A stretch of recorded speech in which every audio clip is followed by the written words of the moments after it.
ایک ہی کہتے ہیں کہ کیا یہ بات صحیح ہے کہ جب مسلمان 80 سال سے زیادہ کا ہو جاتا ہے تو اللہ تبارک و تعالی اس کے دنیاوی گناہ نہیں لکھتا ہے؟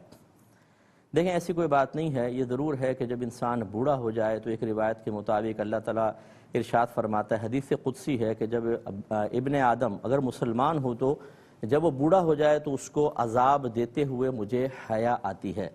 لیکن اس کا مطلب یہ نہیں ہے کہ بوڑھا ہو جانے کے بعد بھی اپنے بڑھاپے کا بھی انسان خیال نہ کرے اور مسلسل گناہوں میں لگا رہے اور یہ امید رکھے کہ اللہ تعالیٰ میرے سفید بالوں کی لاج رکھ لے گا، معاف فرما دے گا۔ وہ ذات بڑی بے نیاز ہے، گرفت پر آ جائے تو سب کر سکتی ہے۔ اور بلکہ ایک روایت میں موجود ہے کہ نبی کریم صلی اللہ علیہ وسلم ارشاد فرماتے ہیں کہ جب کوئی لگاتار نافرمانیاں کر رہا ہو، گناہ کر رہا ہو، حتیٰ کہ اسی طرح اس کی زندگی کے 60 برس گزر جائیں تو شیطان اس کے منہ پر ہاتھ پھیرتا ہے اور کہتا ہے کہ یہ وہ شخص ہے جو اب مجھ سے چھٹکارا نہیں پا سکتا، یعنی پکا پاپی۔